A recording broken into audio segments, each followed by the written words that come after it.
वरतून मस्त अजून थोडासा पाक सोडा आणि मस्त असे आपले इथे गुलाबजाम, उपवासाचे गुलाबजाम रेडी आहे. बघू शकता किती सुंदर दिसत आहेत, खायला तितकेच मस्त झालेले आहे.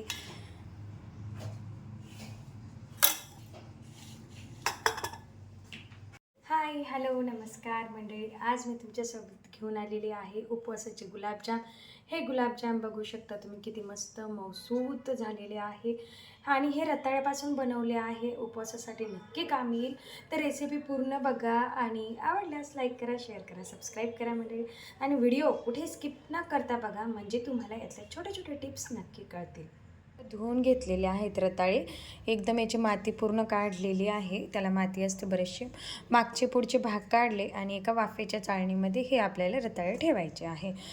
इकडे मी पाणी गरम करायला ठेवलं होतं. त्याच्यामध्ये आपल्याला ही रताळी ठेवून द्यायची. बघा, पाणी ठेवायचं खाली, त्याच्यामध्ये स्टँड किंवा प्लेट ठेवा असले ते. आणि ते जे आहे आपल्याला रताळे, आता हे आपल्याला या पाण्यावर वाफवून घ्यायचे आहे. एक साधारण याला 10 मिनटं लागतात. तोपर्यंत वाफवून घ्यायचे आहे. तोपर्यंत आपण चाचणी करून घेऊया. चाचणीसाठी इथे आपल्याला घ्यायची आहे 1 वाटी साखर आणि 1.5 वाटी पाणी घ्यायचं आहे. कारण काय आहे ना, आपल्याला पाक याचा थोडा जास्त लागतो ना. 1 वाटी साखर आणि मी इथे 1.5 वाटी पाणी वापरत आहे. जास्त घट्ट नाही होऊ द्यायचा, एक तारीच पाक आपल्याला होऊ द्यायचा आहे. हे बघा, पाकाला मस्त उकळी आलेली आहे. आता पाक एक तारी झाला का नाही, ते हात भाजण्यापेक्षा काय करायचं, असा टाकायचा आणि शेवटचा थेंबाला जेव्हा तार तयार होईल तर समजायचे की आपला इथे गुलाबजामुनचा पाक व्यवस्थित तयार झालेला आहे.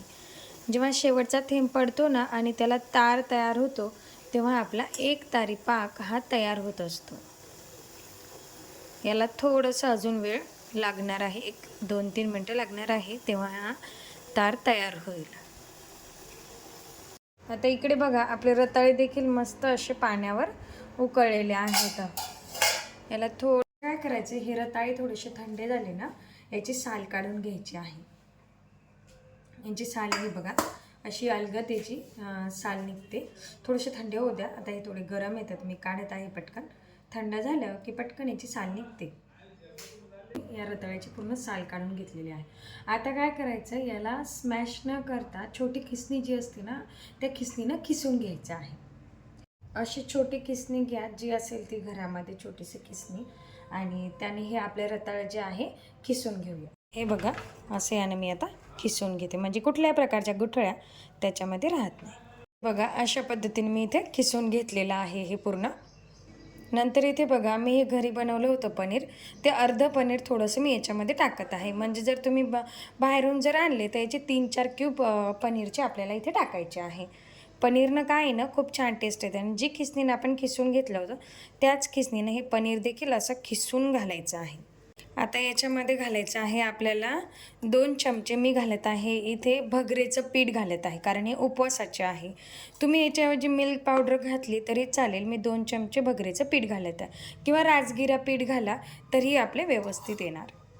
आता हे सगळ्यात अगोदर काय करायचं, आपल्या हाताचं हे जे असतं ना, यानं असं स्मॅश करून घ्यायचं आहे, पूर्ण एकजीव करून घ्यायचं.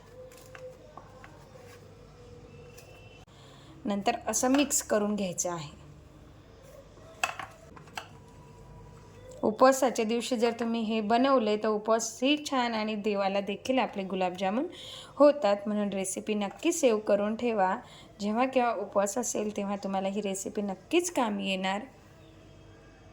आता हे बघा, मी याला मस्त 5 मिनटं मळून घेतलं तर आपलं इथे गुलाबजामुनचा मस्त असा डो तयार झालेला आहे.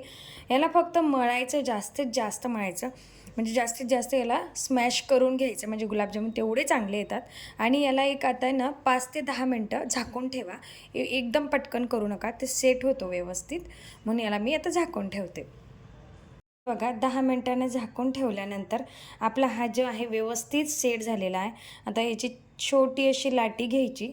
तर तुम्हाला जेवढ्या आकाराचे गुलाबजाम करायचे तेवढ्या आपण अशा हातावर परत थोडीशी चोळायची, म्हणजे काय ना, अजून आपले गुलाबजाम जे आहे अजून छान होतात. हे बघा, हातावर पण थोडंसं असं दाबून प्रेस करून हे करायचं. म्हणजे आपले गुलाबजाम अजून छान होतील. बघा आला की नाही मस्त गुलाबजाम. इथे मी सगळे गुलाबजाम असे मस्त बनवून घेतलेले आहे, बघू शकता. मी थोडे मोठ्या आकाराचे बनवले, तुम्ही छोटे बनवले तरीही चालतात. तर इकडे तेल गरम करायला ठेवलेलं आहे मी. मध्यम तेल गरम असलं की तेव्हाच टाकून द्यायचं, तेल अजिबात कडकडीत गरम नको. आता मी सुरुवातीला एक टाकून बघते की गुलाबजाम फुटायला नकोत. गॅस एकदम कमी करावा लागेल, कमी गॅसवर हा होऊ द्यायचा. गॅस एकदम कमी ठेवा आणि हे बरोबर सेट होईपर्यंत याला अजिबात हलवू नका, कारण ते काय ना व्यवस्थित तेलाने त्याची वरची बाजू सेट झाली की नंतर आपल्याला हे हलवायचे आहे. आता हे बघा याची थोडीशी वरची बाजू झालेली आहे, मी याला थोडंसं हलवते.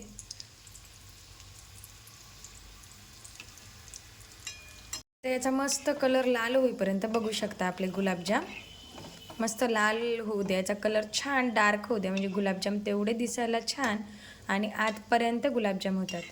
गॅसची फ्लेम अतिशय कमी ठेवा, एकदम कडकडीत गरम तेलात बिलकुल गुलाबजाम टाकायचे नाही आहे. टिप्स जर छोट्या छोट्या टिप्स जर फॉलो केल्या तर आपले रताळ्याचे गुलाबजाम आणि उपवासाचे गुलाबजाम अगदी पद्धतशीर होतात. इकडे बघा याचा मस्त असा ब्लॅक कलर झालेला आहे, मी थोडेसे जास्त ब्राऊन केले.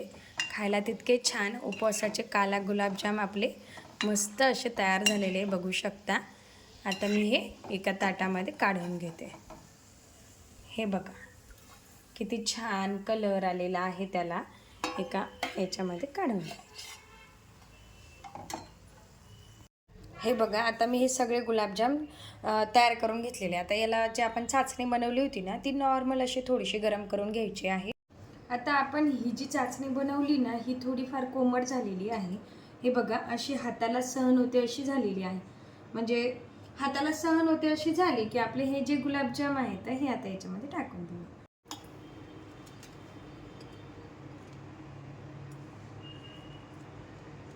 आता हे बघा मी याच्यामध्ये टाकून दिले आणि एक 10 मिनटं याला मुरत घालत ठेवायचं. आता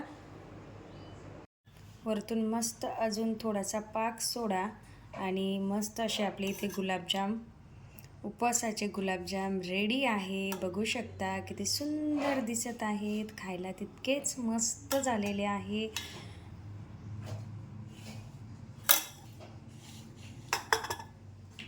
आता हे बघा मी तुम्हाला एक गुलाबजाम फोडून देखील दाखवते की आतमध्ये बघा किती हा रसरशीत झालेला आहे.